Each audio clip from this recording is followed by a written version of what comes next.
we'll play a song, we'll have people move around, sort of just loosen up. We call it cover the space. They move. Sometimes people are dancing, but you're just moving, no pressure. Then we pause and we pair people up and we say, what is a musical memory that you can share with your partner? What is your first concert, a favorite show you've been to, music your parents played growing up? And immediately, just that connection to music, people are launching into these incredible stories and really profound things and stuff they haven't really shared before. And the room just lights up.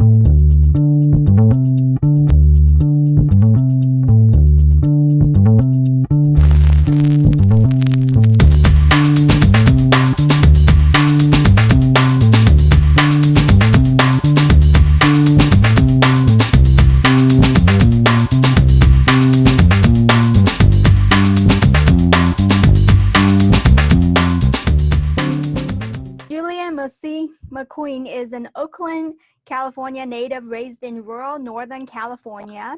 He brings years of organizing, facilitation, and training experience to his role as the co-founder, training director, and lead facilitator for the Million Person Project. Julian utilizes story to help organizations explore their relationships and commitment to justice and equity so that they may ensure their structures, norms, practices, and cultures are inclusive, safe, and generative for all people. In 2019, he co-wrote the book, How Your Story Set You Free, published by Chronicle Books. And there it is. There's the book, Julian. Yes, it's gorgeous. It is. Since a large part of your job is coaching people how to tell their story, do you mind telling your story? What identities shaped you? Yeah, absolutely. So my story starts in California. I'm California born and raised in the US. Started my life in the city. So my folks met in Oakland, but when I was really young, Oakland, like many cities around the United States and around the world, certainly, started to experience some issues. The industries that had supported the Black middle class community that I was a part of, they started to leave, right? Those companies started to go overseas and factories started to shut down. So that was really destabilizing. And then the other major thing was that crack cocaine was, came into the community in the early 80s, which is when I was born. But both of my parents made the decision that it was going to be too hard to raise their three boys in what was an increasingly unstable community. And so they moved us to a little place called Ferndale. Ferndale has more cows than people. It's in and amongst the giant redwood trees, the tallest trees in the world. My life was a lot of back and forth between the city and the country. And so a lot of what shapes me is work within the environment.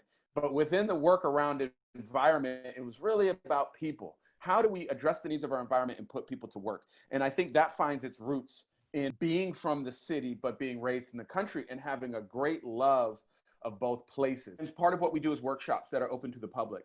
We open with music and movement. And one of the first ways in which we have people share story is we say, we'll play a song, we'll have people move around, sort of just loosen up. We call it cover the space. They move. Sometimes people are dancing, but you're just moving, no pressure. Then we pause and we pair people up and we say, what is a musical memory that you can share with your partner?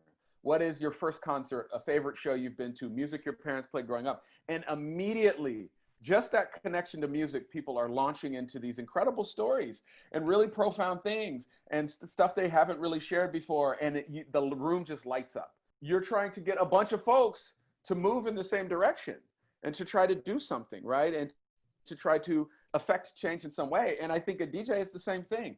A DJ is the one who's at the front of the room. I go by the name International Superstar DJ such and such, DJ such and such for short. What can I play that will allow people to find a rhythm together, that will allow people to find the beat, that will allow people to move together and do it joyously?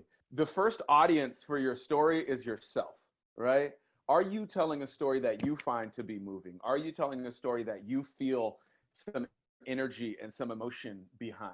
To summarize, basically, you have to, put something on the table where you're not necessarily uncomfortable sharing, but it conjures something out of you first. That's right. I like that It phrase. rings true to you somehow. If you're doing it in a way that you're like, oh, well, this is a sad story and that'll connect and I don't really have any feeling behind it and I don't care and whatever, like that's going to come through, So really having that understand, and it's not to say you have to be overcome with emotion every time you share it, but believing fully in your own heart the power of the story and understanding it and its real impact on you. Part of why we share stories in a professional realm or in the not-for-profit or even a corporate space is we want to connect with people and communicate the values that we hold. And our story allows people to not only understand our values, but to understand how deeply held they are, right? When you're sharing a story of how something came to be, you're allowing people some insight into, hey, this isn't just about X, Y, or Z for me. It's really about this thing. And here's why. Here's how I learned it. Here's the things that I've gone through that helped me understand that working to ensure all communities are one where kids can be kids is central to what we need to do in this world. I actually have a follow-up. So I know a lot of times people are afraid to be vulnerable. And I think that fear is actually valid because there is such thing as oversharing and sharing to a point that it does make one feel uncomfortable. So how do they know when to cross that border in a healthy way and when it's like, whoa, that's too much?